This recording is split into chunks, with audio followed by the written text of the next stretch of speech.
Okay, coffee club. So we always share jokes on this, but I always forget to record them. I thought I'd go festive. Is it too soon? Is it too soon to go festive? No, no, Yeah, it's fine. we're gonna go with it anyway. Um, why are Christmas trees so bad at sewing? They're always dropping their needles. Yes. Okay, I've got three for you because there's two people trying to join here and it's not joining. Why did the red-nosed reindeer help the old lady cross the road? It would have been Rudolph of him not to. Rudolph him not to. Rudolph. Don't know. Debbie's not No. impressed with that one. She's definitely telling her kids that. Why did no one bid for Rudolph and Blitzen on eBay?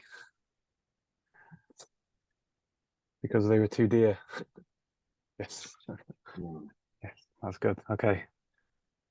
Everyone will listen back on that. Okay. Like I say every week, okay, these are few, and I do appreciate, like, recently they've been on a Friday, but we're going back to Sundays. That's why I think numbers have been a little bit down of recent, but I do these every week for you to take time for yourself and sort of step back and reflect on your journey and the week, really, because you will get distracted along the way because you have lives. You don't all live in a garage like me. And we will fall into bad habits, okay? And on those weeks that don't go your way, you're probably going to tell yourself you're failing, okay? I don't know if you saw James' transformation that I shared today. Like, he's had a really tough time, do you know what I mean? And until he checked in with himself, like, he thought he wasn't doing enough. Do you know what I mean? Ultimately, this will mean one thing, that you're just going to quit and stop, okay? And that's not going to help you get anything in the long run, okay? So these are here to give you a space to ask questions, okay? To share lessons, and even more so to normalize the feelings that you probably have. If you're having a great week, great, but even on a bad week, it's good to sort of hear that maybe someone else's sucks, I know, but it's good to realize that you're not the only one struggling. As always, as well, these are recorded for your convenience, okay? They're always uploaded on the Facebook group, and they're on a little podcast. So if you're not on the podcast, they're like uploaded into an audio version, so you can listen onto your walks as well, or on the car. But yeah, I do encourage you to make the effort to listen back to these. I'm preaching to the wrong crowd because you come here to listen to my jokes. But just let me know in the chat now, a bit of a vibe check. How's your week gone? Have you crushed it? Has it been so-so? Has it been terrible? Or talk if you'd rather do that. Let's have a vibe check. Steady week. How's your week gone, Ian? I know you still don't know how to do the chat function. It's not that. It's just I'm still using my phone. I tried and failed to go before work on Monday. I woke up at 3 o'clock in the morning, didn't get back to sleep, and then, like I said, I've had governors' meetings on Tuesday. I had a Christmas party after work last night. So, in a sense, the week, in a non-training sense, the week has been good, but in a training sense, it's been a car crash. Yeah, that's it. And it's just placing your focus elsewhere, isn't it? And like these will pass. We are going into a busy period. Do you know what I mean? And this is why I put that challenge, and I've got like a bit of a Christmas survival guide for you all in the coming weeks to help you a little bit, because we are going to have parties and everything coming. I'm the only one who probably doesn't have a Christmas party. So if anyone wants to invite me, but you're going to have these distractions, and it's normal. But like you can see here, we've had bad, steady, good. And it's going to happen. Do you know what I mean? People watching back on this are probably going to have a bad week or whatever, and it's just about just sort of recognizing that is what it is. And let's just focus on like resetting, draw a line under it, don't waste energy on it, recharge this weekend, don't sedate yourself, and then get back on track next week. So I always share a theme each week based on what I feel is going to benefit you. And I always think, even when I learn myself, if you can take one nugget from this and it just gets you thinking a little bit differently, that's sort of a win for me. So I wanted to talk a little bit about decision making today. like every decision you make on this journey or in life is going to build up like a bank of evidence in your head for the next time the same situation comes along. Okay. So every time things are not favorable, whether it's like a bit cold and wet outside, so you're not going to go for a walk, or the kids are ripping your hair out, or your boss has been a bit of a twat, excuse my French, and you might have fallen out with your partner, or you just haven't really got motivation because it's time of year. You name it, there's always going to be a curveball. We live in a very real world. Every time you succumb to that bad thing, okay, and you give up, or do what you'd normally do, maybe, which is sabotage around, I'm talking about prior to this program, sabotage around food, or go for those beers, or miss that workout, or stay up late and binge watch TV, or even bury your head in the sand and just disappear. Whatever it is that you find that you default to, that you know always makes you feel worse in the long run, you're going to remember that reaction for the next time. Okay. And before you started working like with myself, you're probably doing it for years before you realized. Do you know what I mean? Before you're like, "Oh, I need to do something now." Do you know what I mean? But like inside this program, we create a little bit more awareness around it. And when it does happen this time, you get really annoyed with yourself. And it probably pisses you off a little bit more, to be honest. And you're literally training yourself to react that way. So every time you react that way to a bad situation, you're building up a bank of evidence that this has happened. I need to go have this beer. Okay.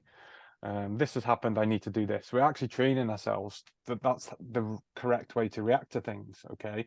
Whereas if you push yourself outside your comfort zone, okay, and you do the things that you know you need to be doing, like you get that workout in on the day that you normally wouldn't, you go for that walk, you prep that food, you cook that meal, you go to bed earlier, you do whatever you know you need to be doing because it does make you feel good. You know what makes you feel good. When you do that and you get that sense of achievement, you're going to feel really proud of yourself. You're going to get those endorphins and everything else that goes with it.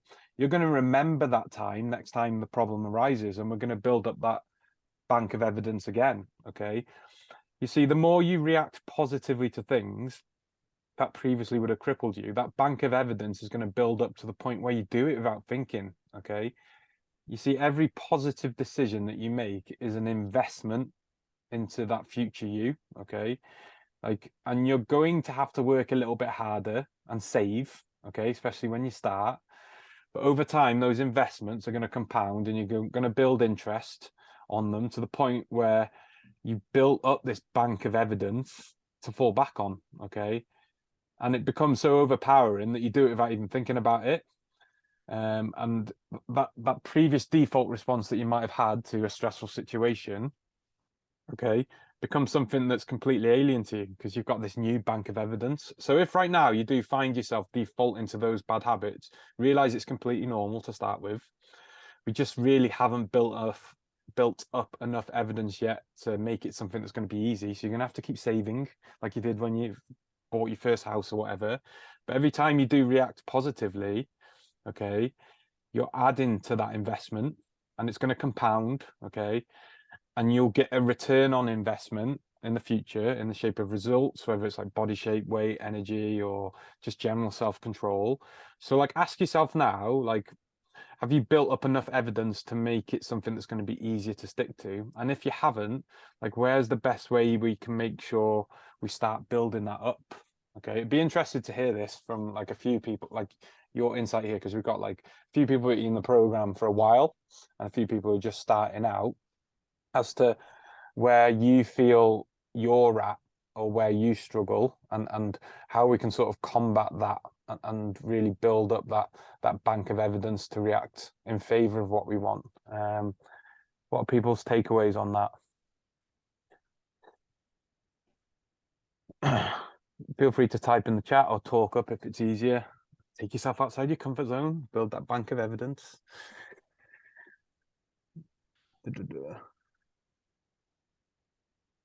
Go on, Ian, what do you think? The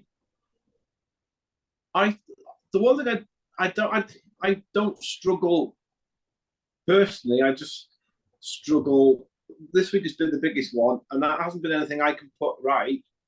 That's another. The big one for me is that the first thing I conquered was trusting myself that you can go to the gym tired after work and you come away having done a proper workout feeling better. What I can't get over is something I've had since I was a kid, I suppose, which I've always been a rubbish sleeper. And that's the big problem for me, is because it means I can't sleep deeply enough and trust myself to get up to go to the gym in the morning. And then when my evenings are taken, which they have been, then I've got no way out. Yeah. That's the problem for me. And I don't know. I tried watching that video that you put on a couple of months ago.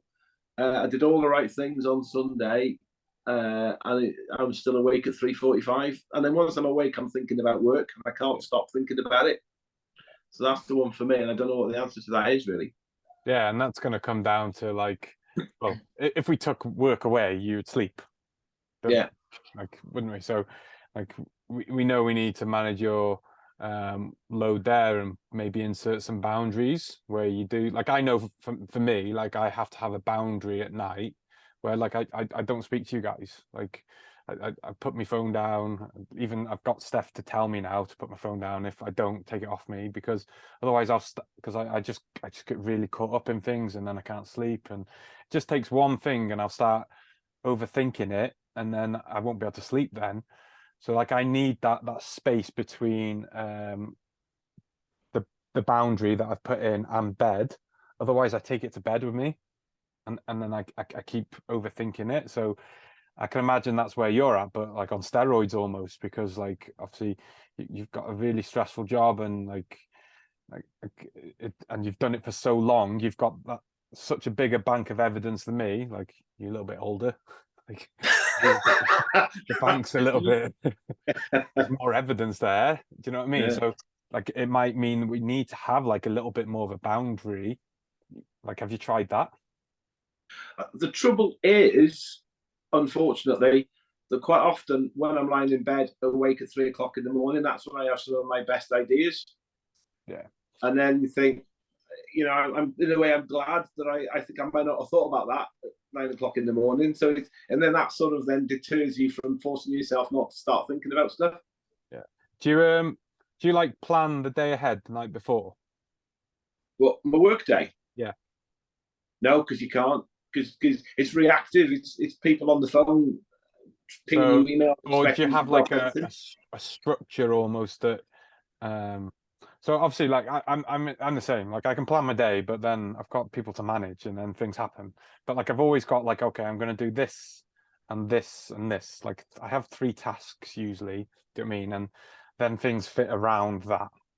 So like, do you know what I mean? You know, like you always tell me you've got a buck of stuff. You've got loads of stuff you need to do. There's going to be a template, but if you can maybe like get into a routine of, I hate saying journaling, but like planning your day ahead, as in the biggest tasks you need to do.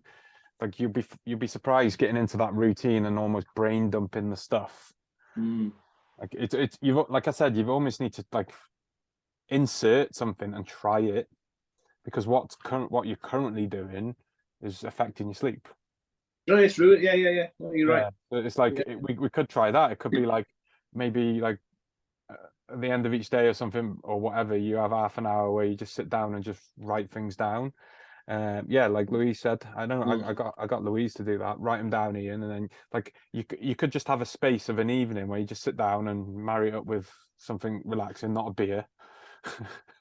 But like just think, right, because I'm the same. Like when I'm not trying to think of stuff, I come up with loads. Like when I'm training for this marathon, I've got a lot of time to myself.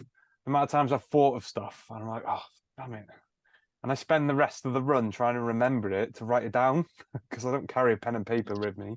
Do you know what I mean? And like if you can empty your thoughts a little bit and go to bed with a clear space, you'll find you'll focus on sleeping. It could be something worth trying. Yeah, give it a go.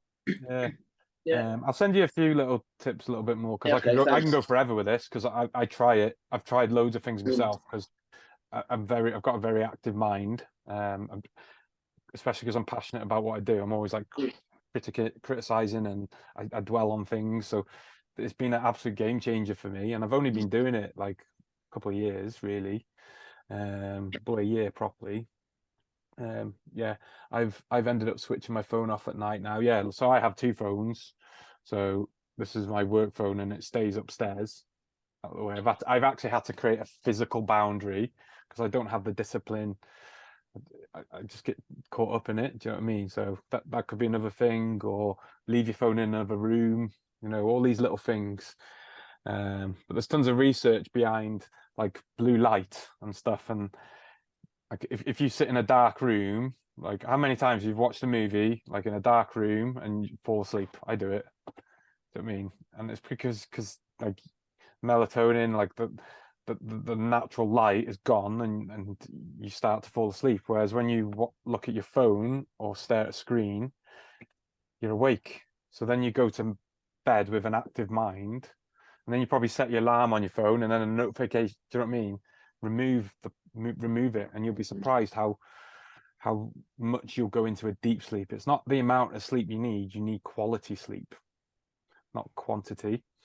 I've gone off on a tangent here. How did we end up talking? Oh yeah, I was asking Ian about his thoughts on that. Has anyone else got any shares? Like Louise said about writing them down. Have you got any insights, Louise? I know I've been working with you a while, but anything that's really helped you? I don't know if you want to talk or share. Oh, Not sure really. It's just the food one, I think, with me, and that it's I've struggled eating properly for a long time. So the last few weeks I've managed to do the two or at least two meals, if not 3 meals a day. So I'm eating breakfast with some fruit. Yeah. It might be toast or some crumpets with some cheese, but I have fruit with it now, or a bit of yogurt. I try and have a small lunch, so it can be a little bit of salad and a bit of ham or a bit of cheese, boiled egg, something like that. And then I'm eating a meal in the evening. but I like was naughty tonight. I fancied fish and chips tonight, and I went and got fish and chips. It's the first time I've had takeaway since before my holiday, and it was bloody horrible. I didn't enjoy it at all. 3/4 of it went in the bin. So I'm gonna have some fruit in a minute when we finish. So, but like if we look at like obviously I've been working with you a while. To Louise, I met who like wasn't in a good place. Do you know what I mean? Compared to now, you've built up a pretty. Even though you I know you're really critical, as in, like the amount of times you're like, oh, I've done terrible. I'm like, yeah, it's not actually that bad. I mean, compared to when you started, when you were always ill, you're always injured, always knackered. Yeah. Like we've built up a pretty good bank of evidence now where like you react positively to things, don't you? Yeah, that's the biggest thing with me. I think is mindset change, isn't it? Definitely. So different to how I was 3 years ago. Definitely. Yeah, and that's taking time. Do you know what I mean? Like I say it all the time. If you walk 10 miles, be prepared to walk 10 back. Do you know what I mean? Especially if you've got distractions and stuff as well. Yeah. But when you can take that sort of pressure out of yourself, you'd be surprised how you'll start to react differently to things. Any other insights off people? Feel free to type in the chat if you want.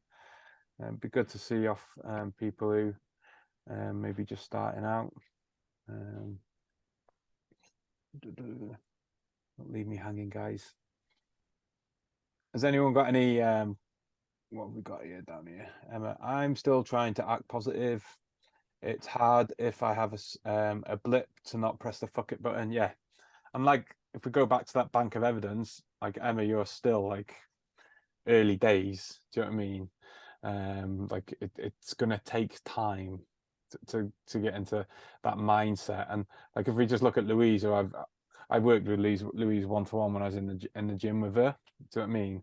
And Louise's standards on a different level now, and she still thinks she's having a bad week. But then if we look at when she started, it's honestly it's night and day. She's hardly ever ill. Do you know what I mean? Like just everything's different. It takes time, but remember, you're not. I haven't got a gun to your head and saying you have to get it done by this date.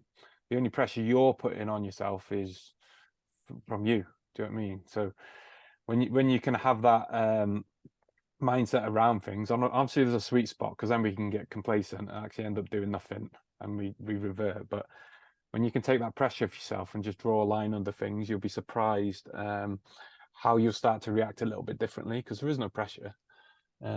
Even with having a stressful day today, had late breakfast, not picked when I normally would. Yeah, that's it, and that's a positive reaction to it. I mean, but you are going to have blips, but one summer's day doesn't make a summer. We all know that.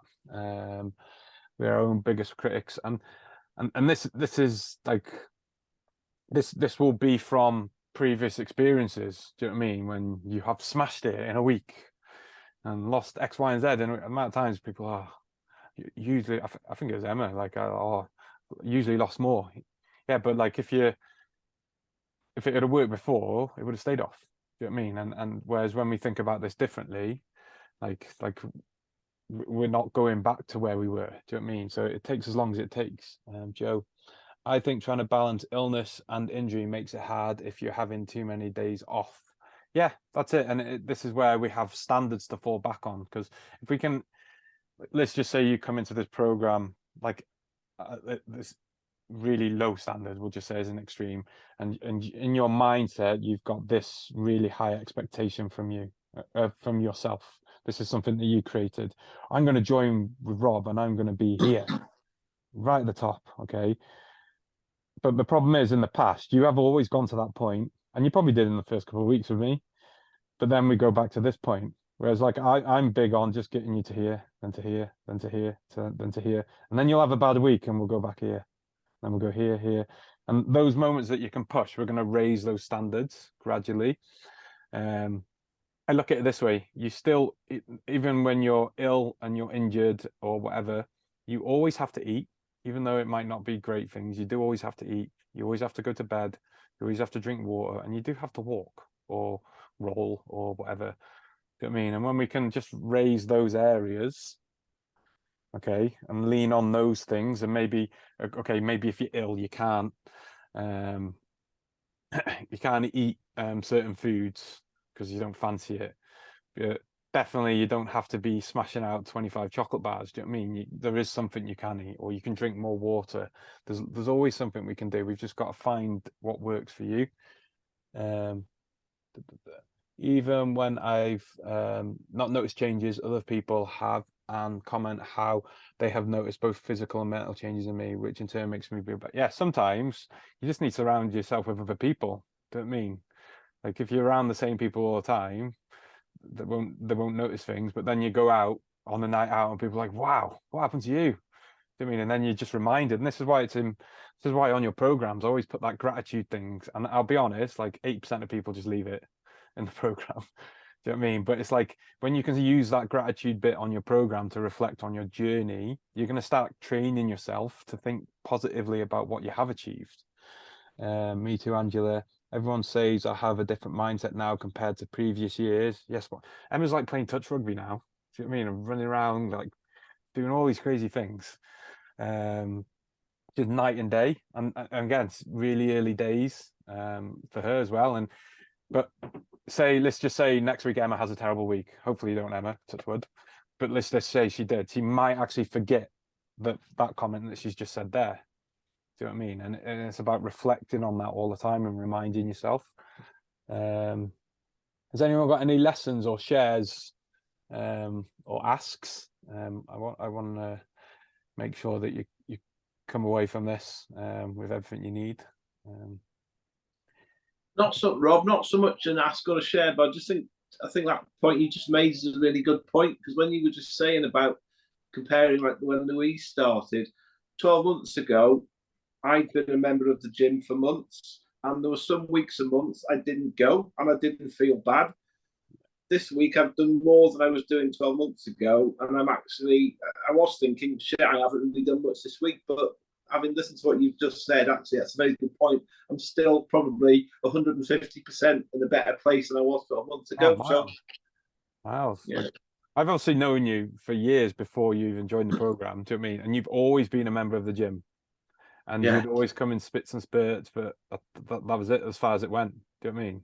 Whereas, yeah, like I said, you've had a terrible week this week, but in comparison, it's actually not, is it? Yeah. I mean, and that's where it's really important to do the deeper level of thinking to remind yourself, because if you just think you're failing, eventually you'll start to convince yourself that, yeah, and you'll just sack it off. But if you can train yourself to think differently and be okay with, okay, it's a tough week, tough time of year, it'll pass. You'll actually start doing all the positive choices that compound that, and then over time that's going to build interest. Charlotte, how to take a step back and reflect a question: how to take a step back and reflect when you are having a bad day or in a bad mindset. I struggle to do this and get tunnel vision. Yeah, we all do. I think we can all resonate with that. It's really hard. Honestly, it is so hard when you're having a terrible week. Everything comes, or day, everything just comes in buses, doesn't it? You're like, oh, anyone else just hit me. Do you know what I mean? It feels like that. And this is where you almost have to you might just think the basic stuff. Oh, I had a glass of water today. Do you know what I mean? Like, I had an apple. Ignore the whole McDonald's, but I had an apple. Do you know what I mean? But there is some, and when I say there's always a positive, there is. Like, I got up this morning. I'm not dead. Do you know what I mean? Like, you might have to think really extreme like that, or it could be like, okay, what have you achieved in the program? Like, I know Charlotte's like a few stone down now. She's playing like professional rugby league. She's got trials for this rugby club. Like all these, like when Charlotte joined the program, she wasn't going to play rugby. So like I've just named a few there, but like it's probably just really important reflecting on that or the positive actions you've taken in the week. And like I said, it might be a very broad thing to start off with. Like I got up this morning and went for a walk. But that's quite a big deal to think like that compared to, like you said, the tunnel vision where you think everything's failing. And you'll start to refine that over time and remember, because I know so many times I spoke to Charlotte when she's struggling and I've said, look, just do your measurements and stuff for me and your photos, and she's done it and she's like, wow. You know what I mean? Just blown away. Because probably for weeks I've been chasing her to do it and she's actually finally done it, and then she's like, so it's probably just reflecting to that moment. Do you know what I mean? Or going on the app that you're on and backtrack a few weeks to when you had a good week and remind yourself of the actions that you did in a good week. Or looking at your photos that you've done over time, or your weight over the last few months, or your measurements, and look at where you were and where you are. You might have to or you can save a file on your phone of screen grabs of like transformations or achievements along the way. You can build up this like positive library of things. There's so many little things that we can try, and you've just got to find what works for you, really. Emma, I scored a try today too. Oh, nice, Emma. Such rugby's hard as well. Not for me. I'm more run through people, none of this technical stuff. Louise, tomorrow will always be a better day. Yeah, I love it. In my mind, I like to separate things. So if I've had a bad day today, I'll draw a line under it. I'll literally just down tools. I'll spend time with Steph and Polly, and then I'll just think, right, just not waste any. I'll detach, and then tomorrow, right, we go again. Do you know what I mean? Don't waste energy on it. One bad day out of 7 is good going. Think of that. Yeah, exactly. If you go back to that fuck it button thing, like I said, it's just don't press the fuck it button because of one decision. Do you know what I mean? If we look at your whole life, like Charlotte's like 23 or something, like you're not even like halfway through your life. Do you know what I mean? If we look on a whole scale, like one day, that minute thing out of your whole life is minimal. Just draw a line under it. It's not even worth the energy. But in the past, it might have been, like you said, tunnel vision, and it'll drag out for months and years. And then it becomes something that it went from something that you need to do to something you have to do, which is not what we want. Spot on. Okay, so like I said last week, ramping up the support over this festive period, and I did share last week how to use that unstuck call. Had a total of 2 this week. So if you do ever need anything, I share it in the group. I've put on your check-ins this week how to do it as well, to remind you every week on how to book an unstuck call with me if you need it. Sometimes you might need a chat. Do you know what I mean? That's fine. I'm always here. And yeah, like I said, Coffee Club is going back to Sunday next week. Matt might be doing his hot seat, but I know he's had quite a tough time personally recently, so I'm not putting that pressure on him. He might do it, might not, but I'll definitely be here either way. We have Park Run tomorrow, like I said. So if you fancy coming for a walk or a run, feel free to join us. And yeah, that's it really. And yeah, if I don't see you on Monday, it's because I died on doing a marathon. Stupid idea. Has everyone got everything they needed? Any asks, shares? Yeah. I'm not just doing a marathon here. Charlotte here, I've dragged her on to do a 5K. So let's wish Charlotte luck as well. She's doing it on the same event. Ash, who's not on this call, he's doing a 10K. And Steph, obviously my wife, she's doing a 10K as well. So there's a tribe of us doing it. So all on, it's like a big event around the track, and I think the marathon starts and then it goes down to like marathon, 20-mile, half mile, 10K, 5K. So yeah, Charlotte's doing it as well. I bullied her into doing it. So she's still speaking to me, so it's not all bad. So yeah, let's all wish her luck, and Ash as well. But yeah, that's it, guys. If you need anything, like I said, just drop me a message. I always like to think that if you can get one bit of gold out of this, then that's my job done. Everyone happy? Yep. Yeah. See you, Rob. But Thanks. have a good weekend, guys. If you need me, you know where I am. See you. Don't know how you do that thumbs up emoji. Have a good day. Have a good evening. Yeah.